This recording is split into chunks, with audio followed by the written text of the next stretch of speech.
Hi, good afternoon. Yeah, good to see you all. I'll start my anthropology classes from today.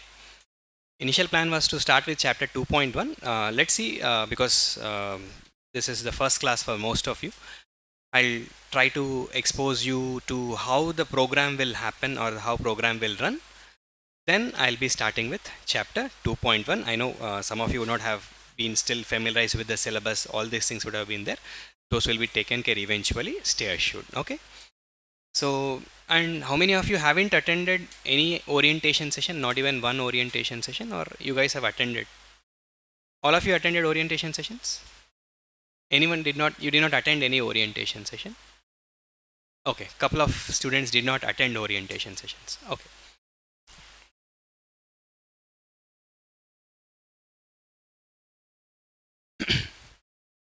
So usually the flow of your classes would be like this.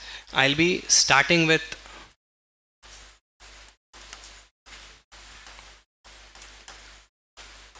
socio-cultural anthropology.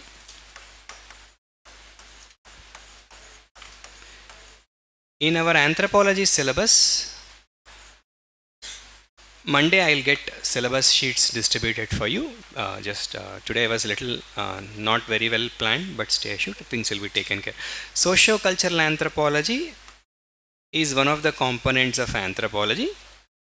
This starts with chapter 2.1 and this extends and it has chapters like 2.2, 2.3, 2.4, 2.5, 3, 4, 5 and 6. So this is what I'll start your classes with, socio-cultural anthropology. Later, after completion of socio-cultural anthropology, we have a small topic called as linguistic anthropology. Okay, I would suggest you guys to note down what I am writing because there is a logic behind what I am writing. Okay, so please be very active in the class. Keep taking down, the content, whatever is being. I generally tend to write everything on the board. Whatever I talk will be written on the board. So please do ensure that you write whatever I am doing it on the board. So chapter 7 of the socio-cultural anthropology.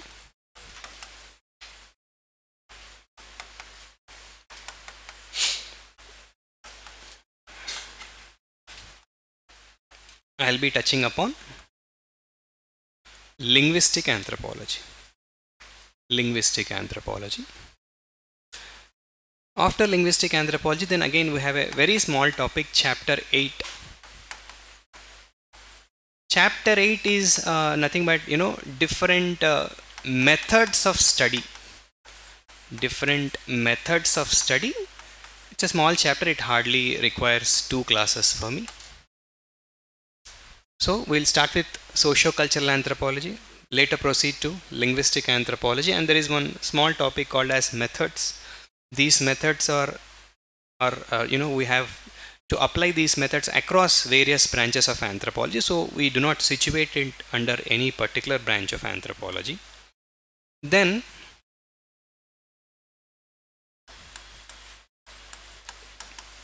chapter 9, 10, 11, 12 comes under one segment. Chapter 9, 10, 11, 12 along with chapter 1.7 along with chapter 1.7 comes under one segment. We call it interchangeably as physical anthropology or biological anthropology. Physical anthropology or biological anthropology. Later, we will proceed to paper 2. Paper 2 it's relatively easy. We have broadly 2 components. One, Indian anthropology.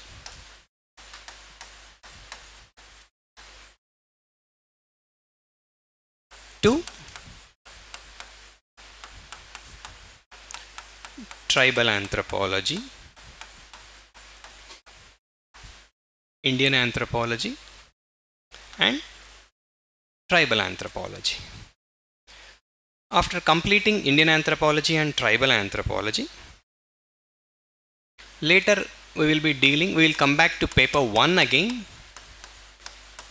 and we will touch upon evolutionary anthropology. Evolutionary anthropology. This is chapter 1.4, 1.5 and 1.6. Later we will deal with archaeological anthropology, and this marks the completion of the syllabus. Archaeological anthropology is chapter 1.8. Chapter 1.8. Here in Indian anthropology, we have chapters 1 to 5, but there are some small components within 1.1 and 1.1 which will be covered as part of evolutionary anthropology and archaeological anthropology of paper 1. Don't worry much about it. Need not get confused at this point of time. In paper 2 also you have archaeological anthropology. In paper 2 also you have little bit of evolutionary anthropology. There are small segments. Of course, archaeological anthropology is slightly bigger segment.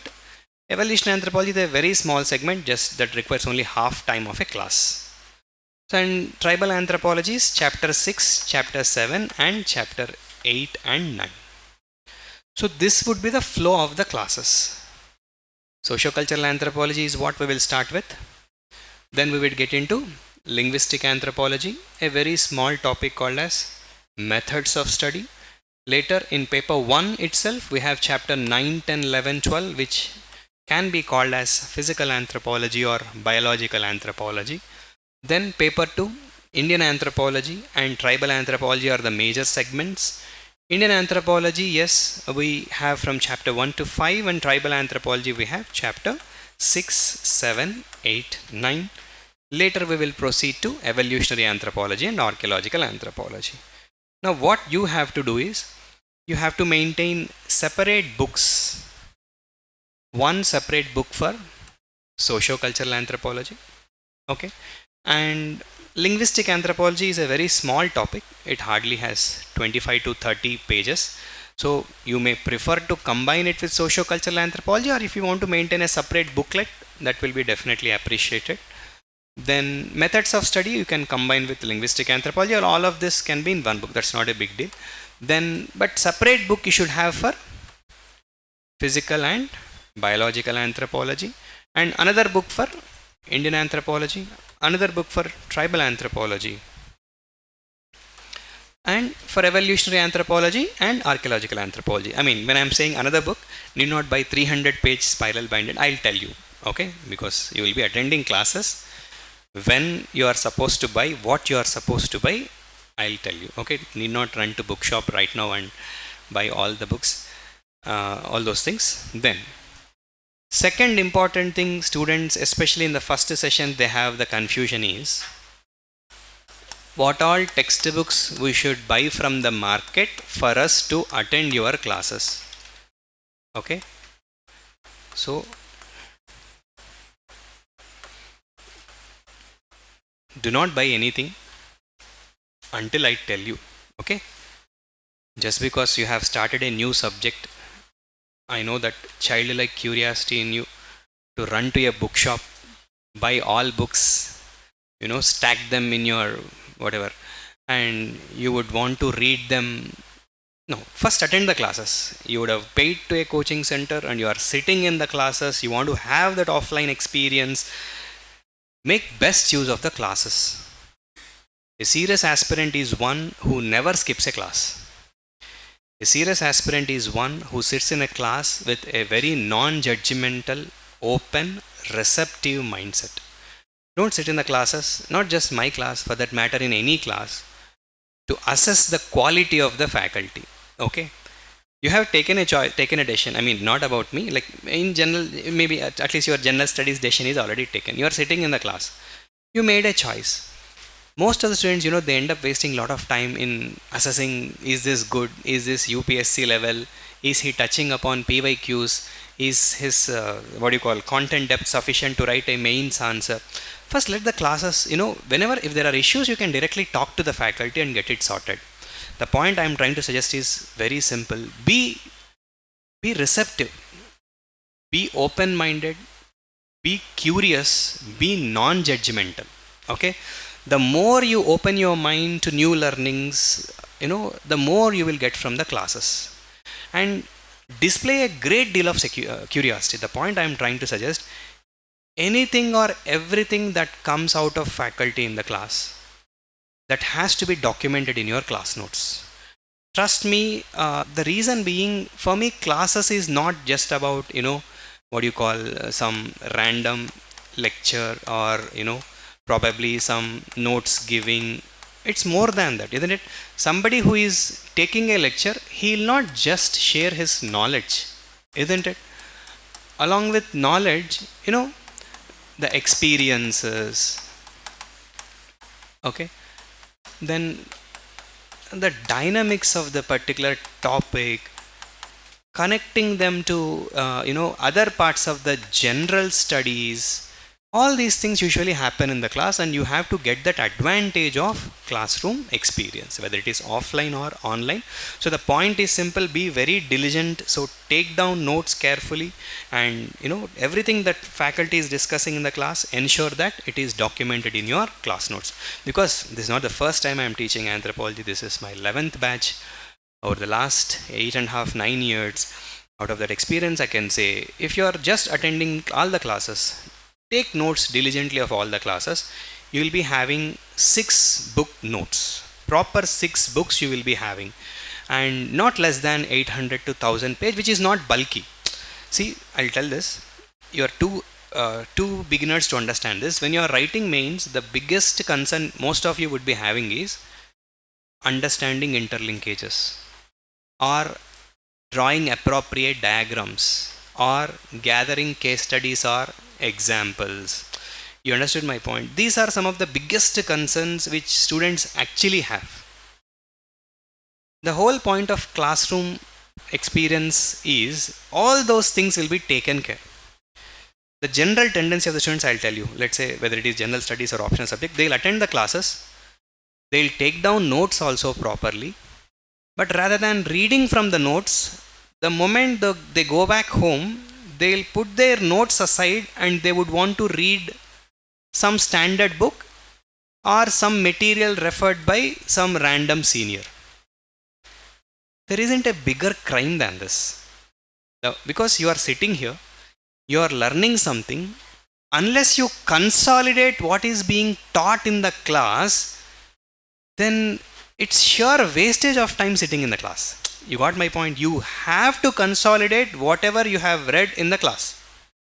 And that consolidation should happen by second, third and fourth revisions. Only when you sufficiently, or when you satisfactorily tell yourself that I know everything that is written in my class notes verbatim, even if someone wakes me up in the middle of the night and asks me what it is, I will be in a position to recall it without any kind of confabulation or any break in my thought process. So don't go to any other source. That is the reason I might be taking little more on this topic, because this is something very basic and the most common mistake. Why students go directionless? Majority of the aspirants, the reason they go directionless is they pay for coaching centers, they sit in the classes, but they will not continue attending the classes. After 30%, 40% of the classes, they start getting that, okay, we can read on our own. I think classes are taking lot of time. We will read on our own. These are the students who keep giving multiple attempts because their base knowledge or their fundamental knowledge is not intact. There is no clarity in the fundamentals. 1 or 2 or 3 chapters of lack of fundamentals is sufficient to ruin your one attempt. Listen very carefully, because some things you may not be in a position to appreciate because you are very beginners. Let's say there is a student writing mains, he has gone to examination without reading chapter 8 and chapter 9 in tribal anthropology because he skipped those classes. So never he got never he felt comfort with that topic, or never he got necessary analytical depth to write a mains answer. Let's assume one 15 marker, two 10 marker come in the exam. Gone. He may not get an interview call, or he may get a service which he actually, maybe he deserves a better service. So that's the importance of not skipping classes. And I generally will not skip even a single topic, because as I said, out of the multiple batches I have done, I cover every single topic in the class. Nothing will be missed. Everything will, generally the tendency is to skip certain topics like at other coaching centers. I'm not trying to compare anyone, just trying to say that people have a tendency to skip certain topics. I never do that. It may, even if it takes 1 2 days 3 days extra time, I would complete those topics. Every single topic in the syllabus will be dealt with necessary analytical depth, right? So the point is simple: take down notes carefully, and as I said, I'll be writing everything on the board. It will be easy. I'll not dictate, because dictation, some things might get lost. If I write on the board, then everything you can easily copy. So I write a lot on the board. That is way easier also for you, because sometimes spellings and all will be lost in the process of dictation. Unless something is very important to dictate, then I'll dictate, but largely you have to copy what I am writing on the board, right? Then apart from this, as I mentioned yesterday's class, you will be conducted 14 sectional tests also. 14 sectional tests I'll be giving, and these sectional tests, for how many chapters are brought together for sectional test, all those things I'll be putting in the app very soon. Okay, in the app I'll be putting like what all that is. This is too early for now. And regularly in classes also, after completion of every single chapter, we discuss PYQs. Okay, let's say we are doing chapter 2.1 now. The moment we complete chapter 2.1, what we do is we will immediately take one session, and in that session we complete those PYQs. Okay, and usually classes will be from Monday to Friday. Saturdays, usually what I do is, sometimes, not every Saturday, but sometimes we conduct seminars, or we also conduct quizzes. You will have seminars, you will have quizzes, and sometimes you also have PYQ discussion. If we are not able to do PYQ discussion on Fridays, we can do PYQ discussion on Saturdays. Okay, so some Saturdays you also have classes, but most Saturdays you will not have classes, but some Saturdays you will have classes. And for all the sectional tests, I'll be giving a detailed evaluation, like mains level evaluation. And also, not just a detailed evaluation, I'll be giving discussion, test discussion I'll be giving. I'll be discussing those questions in the class. And some of the questions that would appear in the sectional test may not be discussed in the class. Okay, or it might be the application of what is discussed in the class. So even if you are not able to attempt some questions, don't get panic, because this is all part of the learning experience. You understood my point? I usually, at most of the places, what they do in sectional test is they'll give the same questions, whatever is discussed in the class, the same questions will be given. Students will write it. Students will happy that we are going well, we are writing very good answers. That is a false sense of satisfaction you tend to get. Push yourself harder. Some questions, or most of the questions, will be analytical in nature, wherein you have to apply the content discussed in the class, or some of the questions, some of the topics might not be even discussed in the class. Let us use test discussion as a means of getting that additional content or additional part of it, right? So yes, largely these are the things which I'm supposed to tell you guys before I start today's session. I'll give 5 minutes because I heard some of you haven't attended orientation session. Do you have any specific questions or anything as such? And I'll be more than happy to clear them for you. Anyone? Do not. And one most important thing, learn to ask doubts. Somehow, over the last many years I am teaching, students have lost that habit of asking doubts in the class. Asking doubts have become such a rarity. Maybe one possibility, we are teaching so well that students are not getting doubts. And I cross-checked with other faculties also. All of them have the same thing to say. Students are not asking us doubts. Even after the class. At least during our times, we used to ask doubts after the class. Now, neither before the class, nor in the class, nor after the class. Because probably you might think there is Google or you can read from internet. No, always the perspectives do matter. I'm not undermining AI tools or Google search. They're all good only. They give you content, but perspectives they may or may not give. Even if they give, they may not be exam relevant or exam specific. Someone who is is traveling with the same subject for a certain amount of time would give you more exam specific perspectives. So ask doubts. Do not feel that you will be judged for asking doubts or anything as such. That keeps the learning curve, that keeps learning ecosystem much more what do you call vibrant. Okay, the more questions you ask, the more comfortable we feel, right? And one more thing, generally regarding language also, generally for UPSC students, of course I can speak very good Telugu. I'm from Telugu state. I can speak very good Telugu. But UPSC students, in your exam, you will write answers only in English. So I prefer 100% English. But if there is anything you guys did not understand, meet me after the class. I don't mind explaining it in Telugu also. But I'll not generally use any. For communication, I'll use Telugu. But for teaching or explanation or anything as such, it is suggested to do only 100% English. Because you have to write your exam in English. If I narrate or if I try to explain something in Telugu, then in your examination you have to translate it from Telugu to English and write. You don't have so much luxury of time. You got my point? So that is the reason I sincerely, I practice this all the time. Like, I never utter a single word of Telugu for explaining the content or explaining the subject. That is something very important. Okay.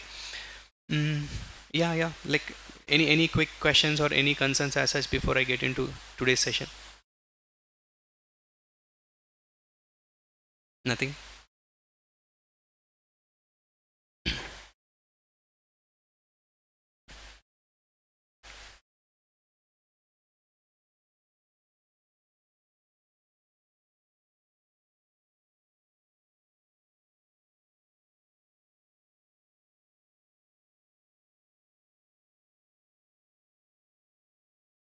So if anyone have missed that orientation session, I would suggest you guys to quickly watch that, orientation session once.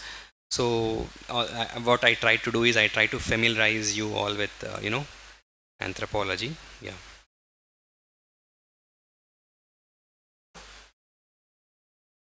Okay, we'll start with chapter 2.1. Yes. Yeah. So we are in this socio cultural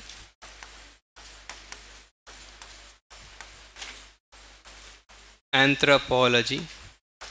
Okay, so let me tell you guys what is this socio-cultural anthropology very briefly before we start chapter 2.1. Okay.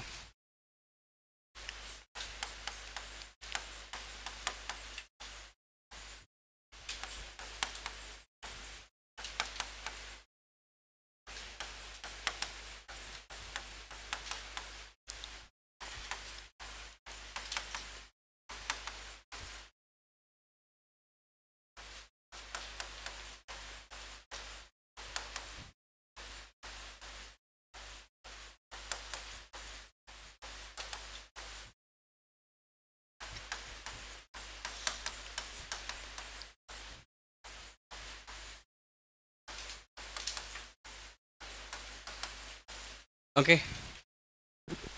I'm sure all of you would have heard all these things, isn't it? You all know marriage.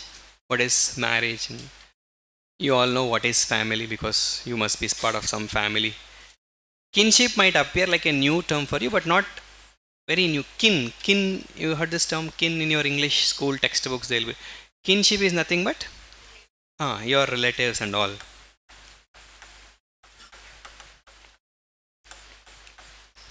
Then political organization. What is political organization? Yeah, political organization is nothing but the everything about the politics around us, right? Like, we have political parties, we have political system, You have political processes, you have political institutions, all these things is our everything around us, politics, and each one of you must be belonging to some kind of religion. Some of you may not have any religious orientation also. Some of you may be what do you call atheist in your orientation. Some of you may be agnostic in your orientation, or some of you may be deeply religious, or some of you not much interested in God possibility. All these possibilities. But you all know what is a religion. Economic organization, yes, we are all part of economic system. So what are all these? These are all nothing but various social institutions, we call them. I have not till defined for you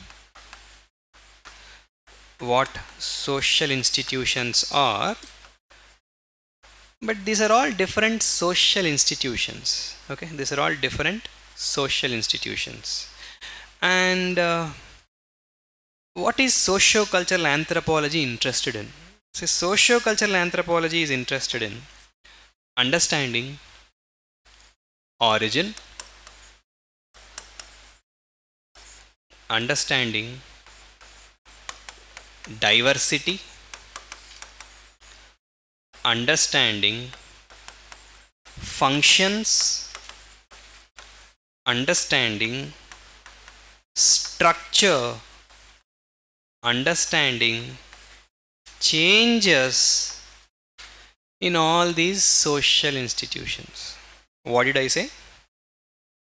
Sociocultural anthropology is interested in studying origin, studying diversity, studying functions, studying structure, studying changes in all these social institutions.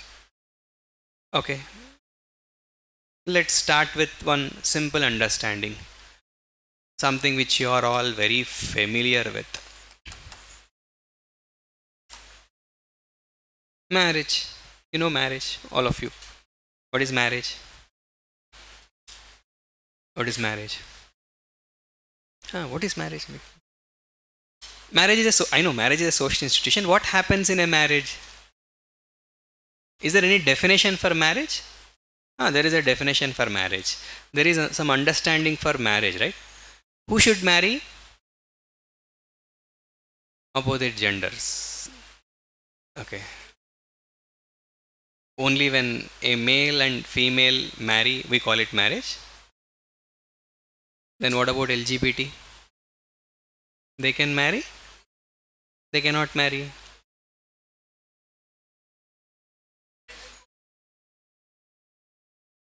Yes, that's what.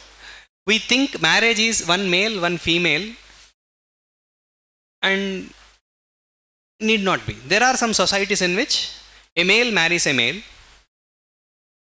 a female marries a female, a woman marries a ghost. You understood my point? And you said one man marries one woman. Why? Why only one man should marry only one woman? Yeah, there are societies in which one man marries many women. Many women marry, one woman marry many men. Group of men marry group of women. But when I said marriage, you said one man marry one woman. So there is a lot of diversity. Just because we are born in Indian society, and just because we are seeing this one man marrying one woman, same different gender, parents accepting a wedding ceremony, so many functions surrounding it, we think that is marriage. No, there is a lot of diversity in this social institution called as marriage. Okay, what anthropology tries to do, it tries to understand the diversity. It also tries to understand the origin. What is this origin? Origin means origin of what? Origin of this social institution called as marriage. So when this started, any idea? What is the first marriage you ever heard? Adam and Eve. If you believe in Christianity as a faith, Adam and Eve is the first marriage. Probably if you are a Hindu, then you would have been told some other story. I don't think in Islam there is any celebrated thing as marriage as such. Of course, marriage is there in Islam also. So the point I am trying to say, yeah, when the marriage would have first started, animals do marry. They don't marry, right? They also survive, right? Do animals survive or not survive? Then why are they not marrying? Why only we have invented this social institution called as marriage? What is the necessity?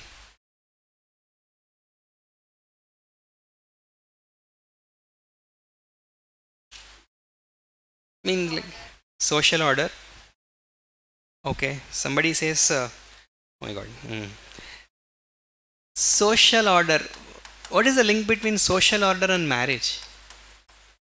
Social order means to ensure that everything is smooth and streamlined in a society. Let's assume there is no marriage at all. Does that automatically guarantee, or does that automatically lead to chaos in the society? If everybody is disciplined in that sense? Maybe no, right? Why? What is the need? Why we have actually created, we means we really don't know when it started, but at certain point it started in the course of human evolution, human societal evolution. At some point marriage has started. At some point. Think little bit, be little more imaginative. In anthropology you can make all mistakes, nothing wrong. To establish control over the society. How can marriage establish control, ma?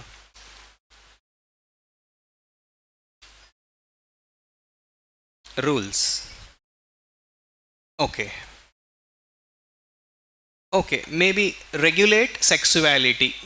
Regulate sexuality. Okay, I understood. It's like this. Government is regulating many other things in the society, right? Just with a law. There are many other things government is regulating, right? Isn't it? You have a whole lot of laws and rules and regulations. Then for only regulating sexuality, why society has to innovate, or society has to come up with this idea called as marriage? Simple. One of the anthropological explanation to this is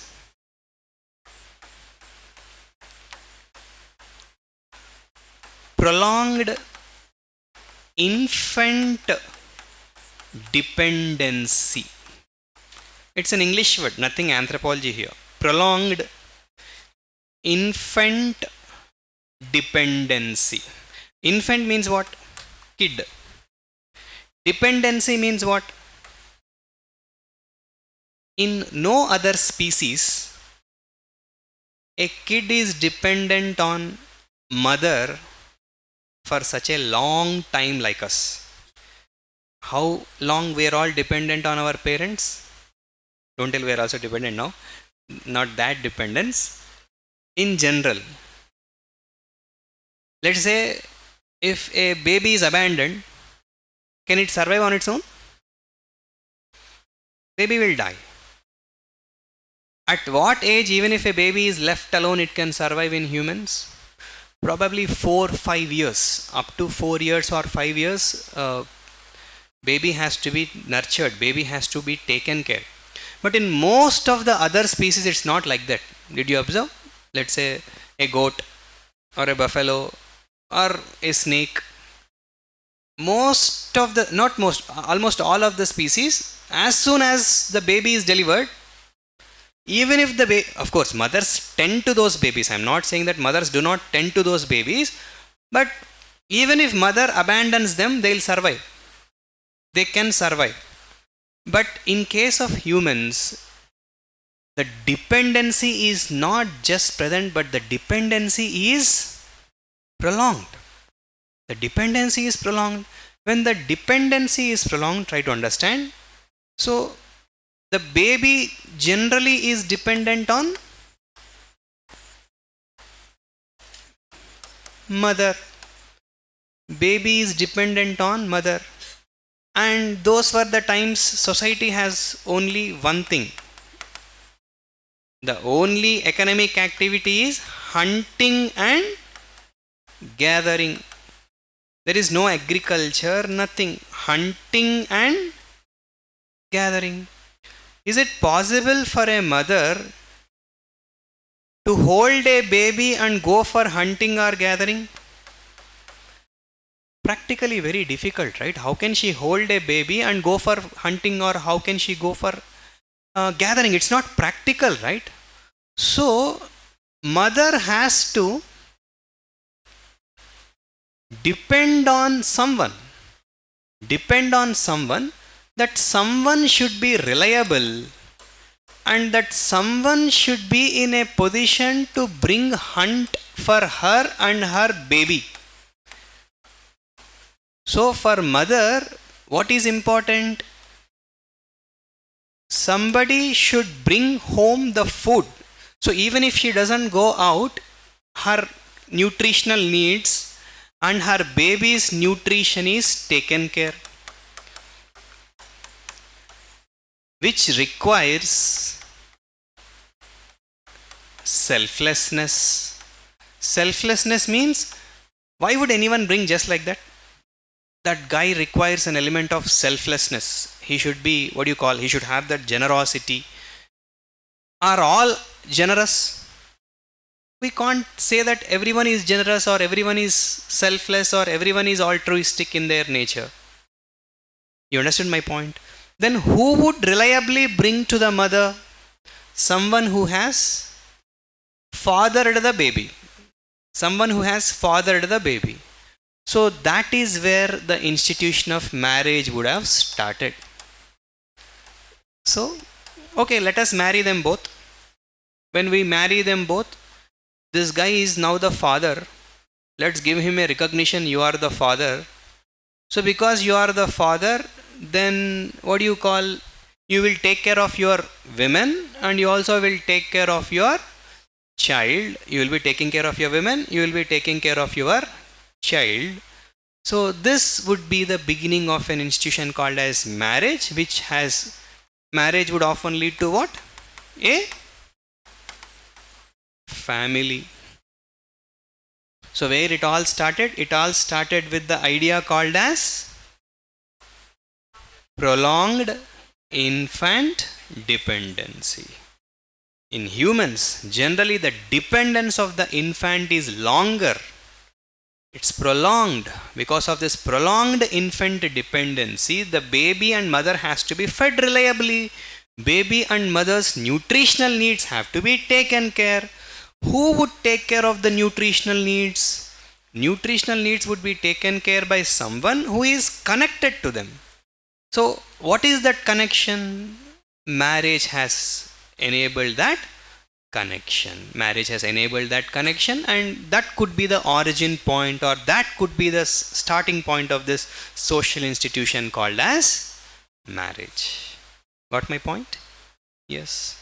Think about it again after the class. Just because I said it, don't accept it. There could be other explanations also, but this is one of the most possible explanation of why an institution called as marriage would have started. So socio-cultural anthropology largely deals with these kind of themes.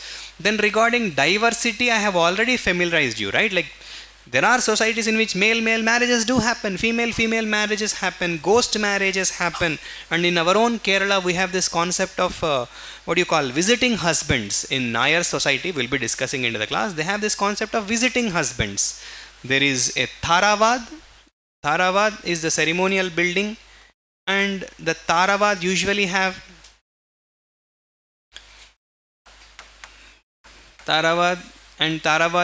have a group of females living together. It's not like males and females living, group of females living, and men visit. There are visiting husbands. One woman can have up to 10 visiting husbands. See, is this in any way satisfying your understanding or your definition of marriage? Your understanding or your definition of family? And this is in our own state of Kerala. In our own, Till recently it used to be practiced. Now because of modernity these practices have gone, but yes, till recently visiting husband's concept of it's a type of polyandry. We will discuss it in that particular chapter.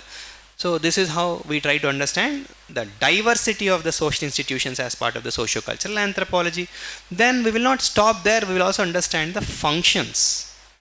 Functions is very simple. Okay, I have to do something with this.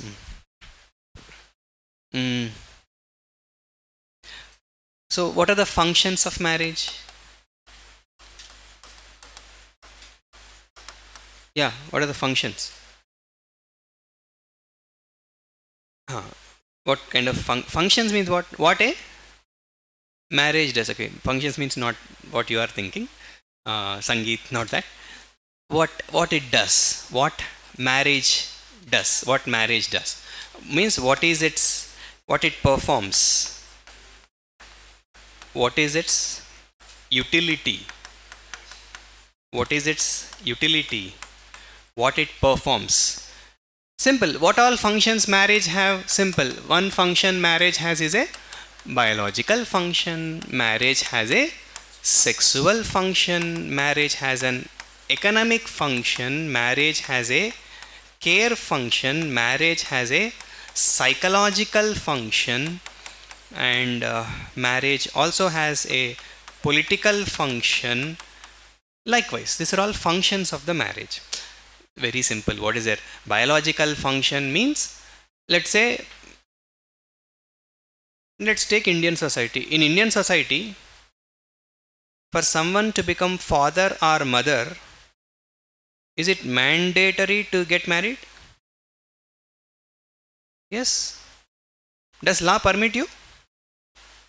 No. Law does not permit you to become father or mother. Isn't it?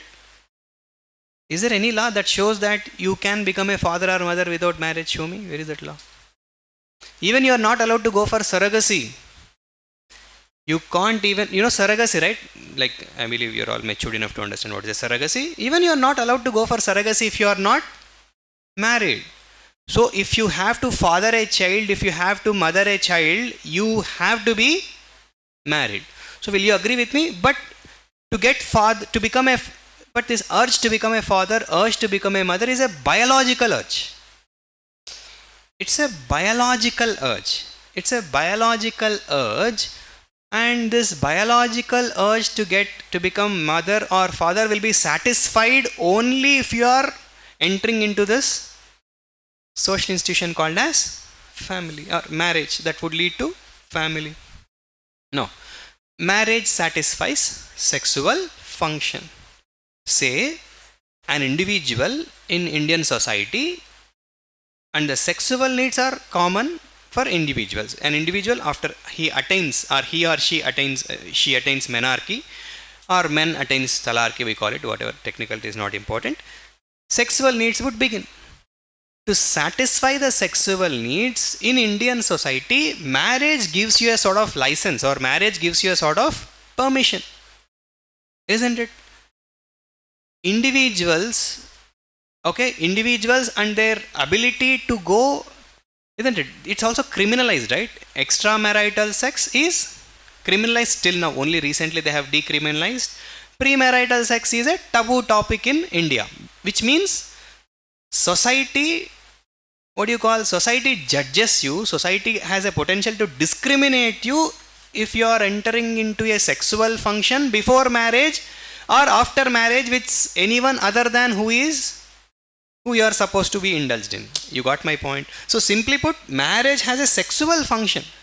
Marriage has a sexual function in Indian society even today. Let's not think that it has gone. No, even today it is performing that function. Marriage has an economic function. Very simple. Wife and husband support each other economically. Agree with me? Yeah, wife and husband support each other economically. That happens. They may not support, that's a different thing. But generally in marriage it is given that wife and husband support each other economically. Marriage has a care function, right? Marriage that leads to family has a care function, isn't it? Let's say if you are unwell, if you are sick, or if you are old age, if you are a child, where all this care function happens? Yeah, in Indian society, care functions happen in a family only, right? Care function happens in a family. See, unlike the Western societies where care function is often delegated, in Indian society, care function happens very much within the family. Family cares for us, as simple as that.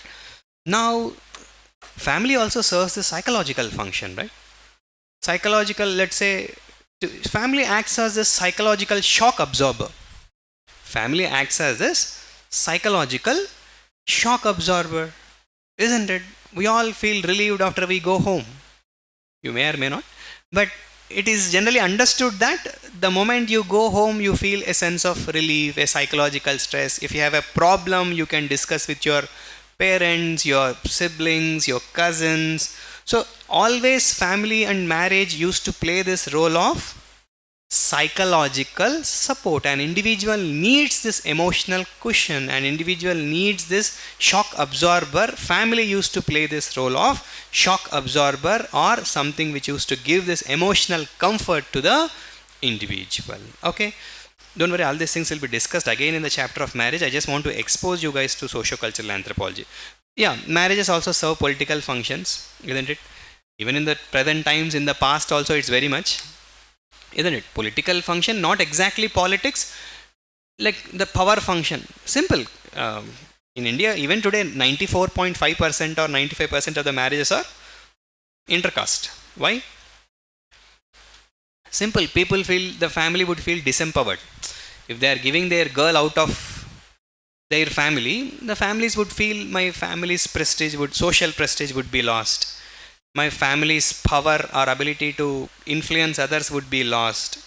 So general tendency is to prefer marrying among the same caste members. So family, and of course sometimes we see two political families coming together to consolidate their power, likewise. So family also has a political function.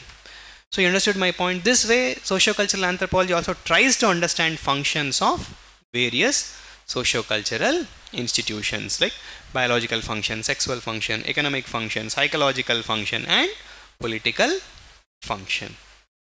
Now what else? Structure. Structure. So what is this structure?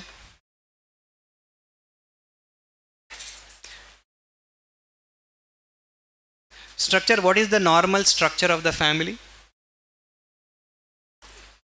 One male, one female, and they may have one or two or three children. This is the normal structure, we all know, right? What do we call this structure? Very good. Nuclear family. Okay. For this, let's say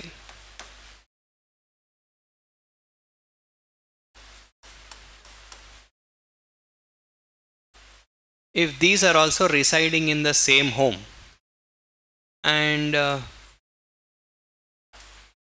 all are residing in the same home, then what it would become? It would become a joint family. So this is the family structure, you all know. But are they only type of structures? Not exactly. Okay. There are some societies in which, let's say,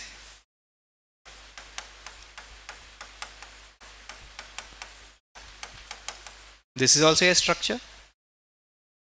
Then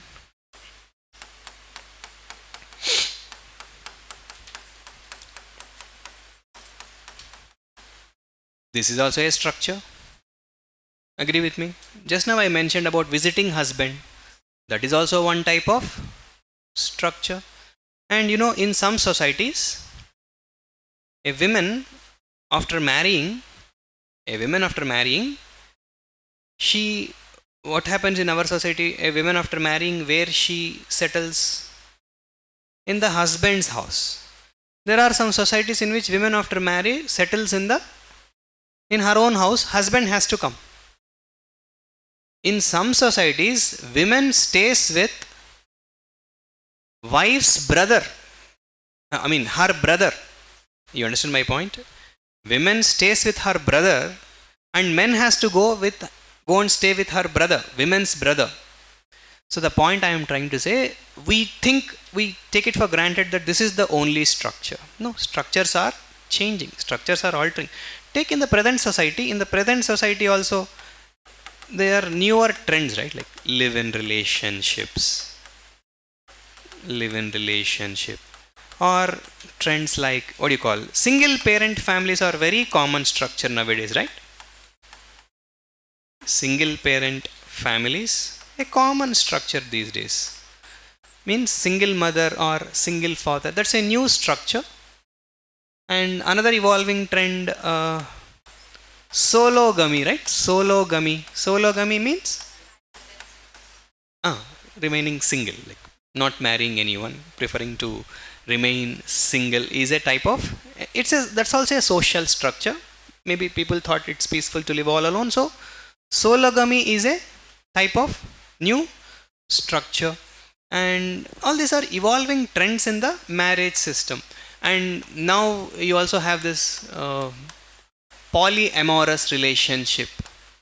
Polyamorous relationship is somewhat similar to ethical mono, we'll discuss in another context. Polyamorous means consensually, even after marriage, both males and females have multiple relationships outside the marriage. This is an evolving trend now in urban cities, urbanization in urban areas. Polyamorous relationship. So these are all new structures which are evolving. These are all new structures which are evolving. So as a student of anthropology, we will not be judgmental. We will just observe the societal trends. Let's take this live-in relationship. What is live-in relationship? It's a new trend. New trend in what? Can I say it's a new trend of marriage? What is it? What it is? It's a new social institution. Maybe you can call it. It's a type of new social institution. Now we will see. Very easy. We will analyze why concept of live-in relationship is it there from last 2-3 decades. It's a relatively new phenomenon. Live-in relationship we are seeing more from 2010 itself. 2010, from that period we see an emerging number. Now live-in relationship is not as uncommon as we see. We will analyze the reasons for why live-in relationship could possibly be growing. Let's analyze it through the functions. Is live-in relationship satisfying the biological function? Does it satisfy biological function?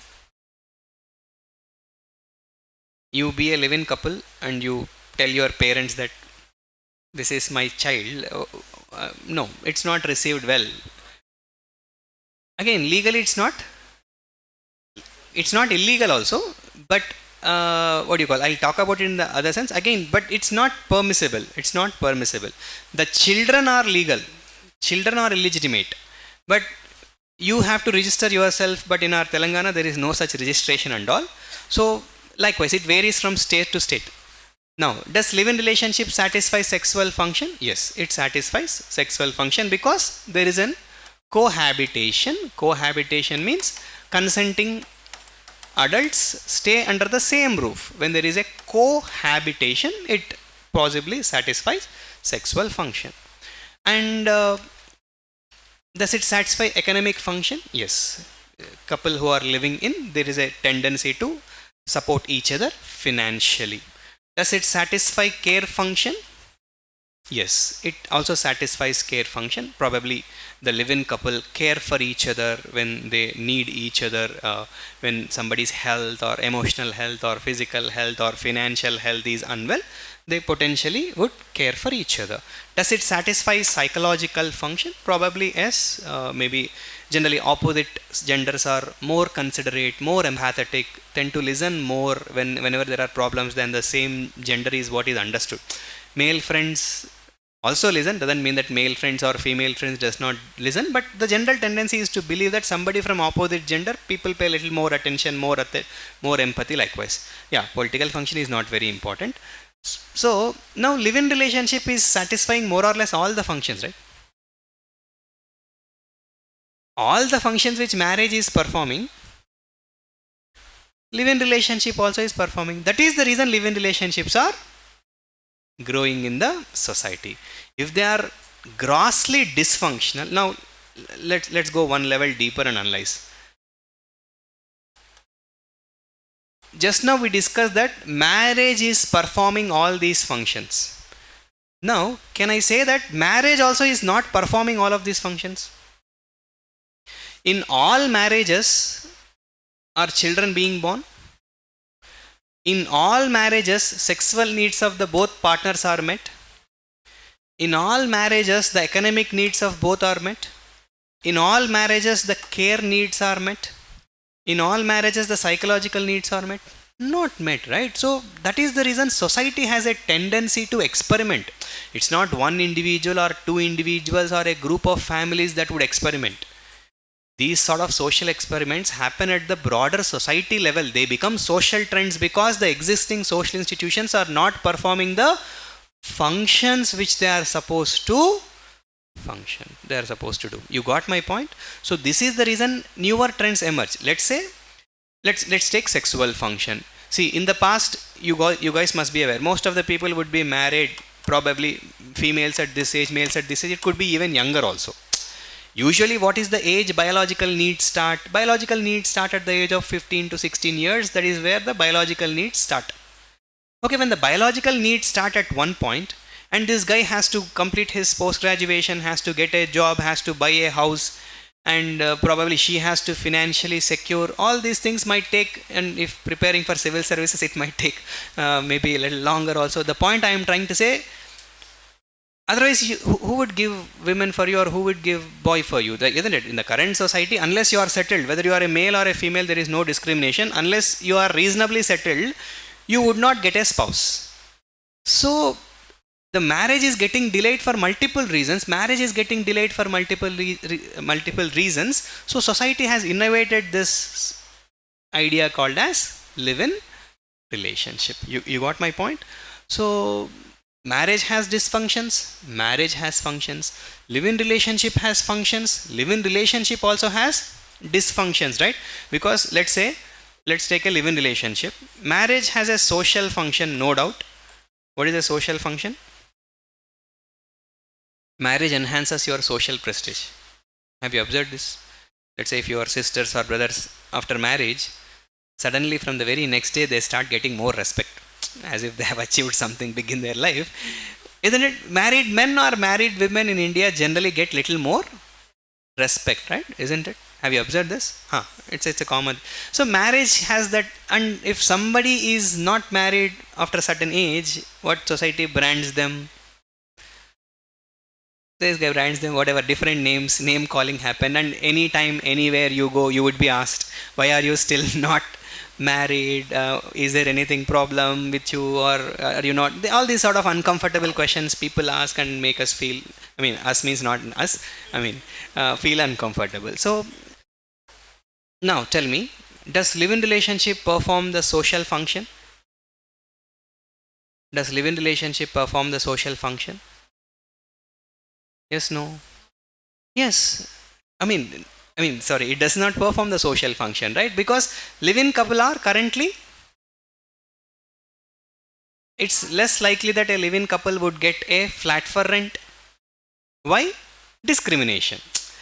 Society, social acceptance, there is another term called as legitimacy. I'll talk about it later in the class. Currently, there is no legitimacy. Legitimacy means there is no social acceptance. You may have acceptance among your friends, your cousins, likewise, but a broader, it's not that the moment you start living, you put a status, I am living. No. You would not dare to do that. Isn't it? You may do it silently without telling anyone. I'm seeing, especially your generation, I know, my cousins and all, they aren't living, but they do it very secretively. 2 years, 3 years also, they do it secretively. That drama is very interesting. So, the point I am trying to say is this. Structure is not the same. Okay? Social institutions and their structures do change with time. Structures would not remain the same. Functions would not remain the same. Structure is arrangement. Functions is what they do. So like this, every other social institution, we will try to analyze their structural part of it, and we will try to see how functionally they are changing with time. And of course, that is what is understood as changes. We will understand how these social institutions and all change with time. Newer trends keep coming, right? Let's say if you go and ask a radical feminist, okay, we will be studying about feminism. So if you go and ask a radical feminism, so what is your opinion on marriage? What a radical feminist would say? Radical feminist would say that family is the creation of a powerful gender called as men. So this powerful gender called as men created this social institution called as family because they want to exploit women labor. Because they want to exploit weaker gender women and their labor, and they would say, no, family, if women has to empower themselves, the first thing they have to do is they have to get rid of family and marriage. If women have to empower themselves, if women have to, this is not my idea, this is radical feminist thought process. Radical feminist thought process. I think in orientation session I also told you guys, right, this 4B movement in South Korea. Now this is a feminist movement. This 4B movement is getting very popular. 4B movement means no man, no sex, no family, no children. Some feminist scholars, they are advocating this 4B movement as a tool of women empowerment, because it is believed that the root cause of all disempowerment of women, all exploitation of women is dependence on men. So get rid of all sorts of dependence on men, that will automatically empower women, is the idea behind this 4B movement. So don't think that these are all discussed on in the sense of current affairs. UPSC is also asking questions in anthropology based on emerging social trends. You have to check the PYQs. In socio-cultural anthropology, they are asking questions on emerging social trends. You should know about these emerging social trends, but you should also learn to analyze them through anthropological lens or anthropological tools. That is what will be discussed as part of the classroom sessions. Okay? Yeah. So largely sociocultural anthropology, the purpose of this session is to create that excitement or interest in you about sociocultural anthropology, and just write down chapter 2.1. I think today you guys did not have a new book. Most of you, how many of you came with a new book? All of you came with, then okay, put the heading at least. Nature of culture. Nature of culture. Nature of culture. Concept and characteristics of culture and civilization. Concept and characteristics of culture and civilization. Ethnocentrism.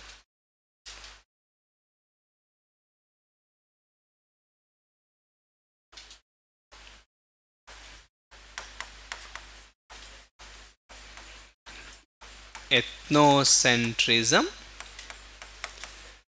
vis-a-vis cultural relativism. Ethnocentrism vis-a-vis cultural relativism. Ethnocentrism vis-a-vis cultural relativism. The concept and characteristics of culture and civilization. Ethnocentrism vis-a-vis cultural relativism. This is chapter 2.1. I'll stop the class for today. I was told first class, do not bombard with so much content, because in beginning classes we want to pamper you a little bit. But of course, once classes start, classes already started.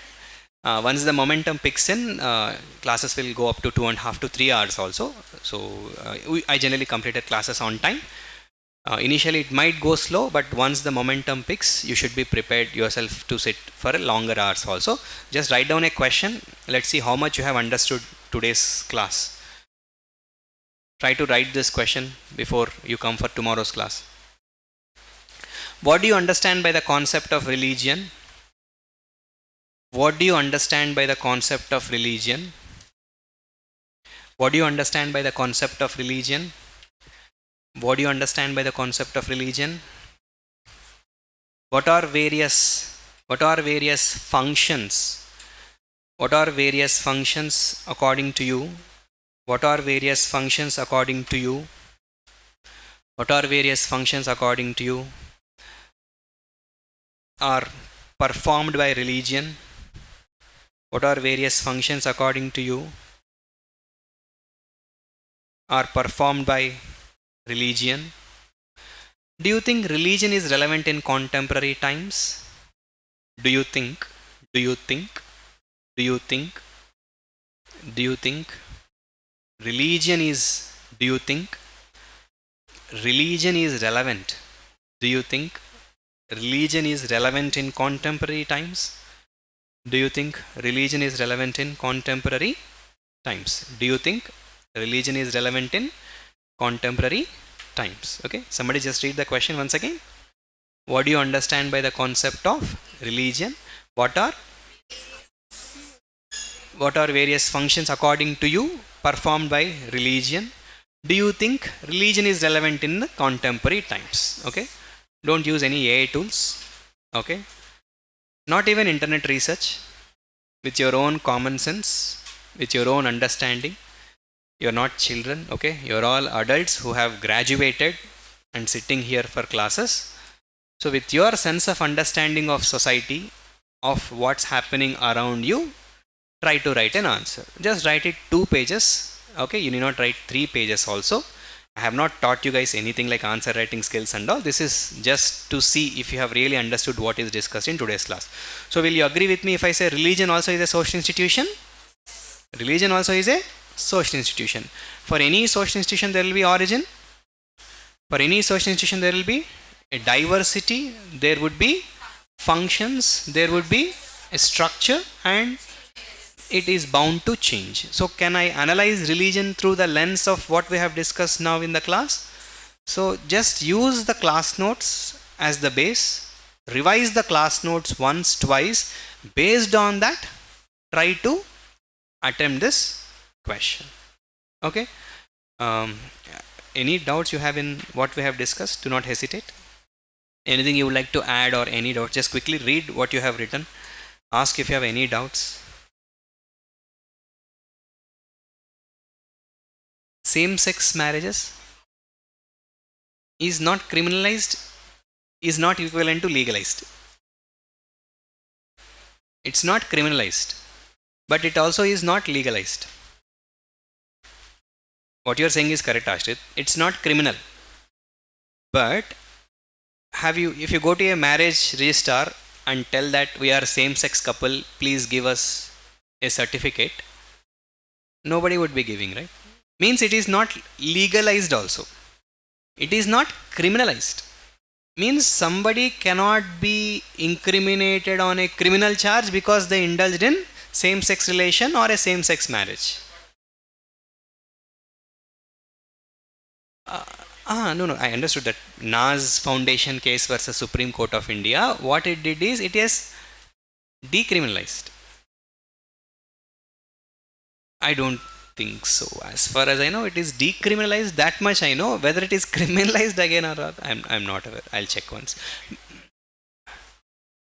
Recently? Okay. I'll check once. As far as I know, latest update I am aware is it is decriminalized. That much I know. I know that it is not legalized also. Whether it is again criminalized or not, I'll just check and come back to you on this. Yes. Yes, please quickly read whatever you have written. I wrote a lot on the board. I don't know how many of you have actually copied it. Please do ensure that you know everything that is written here. So what is the most important factor that would have contributed to the origin of marriage? Prolonged infant dependency, right? So what is a prolonged infant dependency? Baby depending on the mother for a longer period of time. So baby dependent on the mother for a longer period of time created the necessity that someone has to take care of the nutritional needs of the mother. So who is that someone? Probably someone is a father that's more reliable and more consistent. So societies would have possibly innovated this idea called as Marriage. That would lead to family. Marriage would lead to family. So what are the functions of marriage? Biological functions, sexual function, economic function, psychological function, care function, social function. All these are various functions of marriage, right? So will you agree with me if I say the functions, does marriage have only functions, or there is also an element of dysfunctionality? Dysfunctionality. Just because marriage has we have listed all these functions, that doesn't mean that automatically marriage is performing all these function. There is also a possibility that marriage also is not performing any of these functions. So the element of dysfunctionality also exists in marriage. And what else we discussed? Then we try to understand changes. What kind of changes have occurred both in the structure of the marriage and also functions of marriage. There is a change both in structure. So what is the most common structure we all know? Nuclear family is the structure we know. Joint family also we know.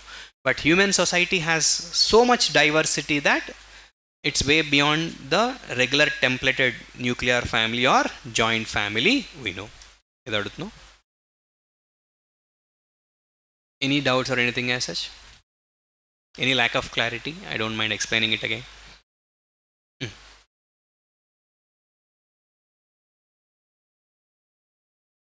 Acha. Understood. Structure also, what you call, takes into consideration that numerical aspect of it. In structure, how many people living together. Diversity is just a variety. It's just accepting that it's a variety. Variety is both structural and also functional.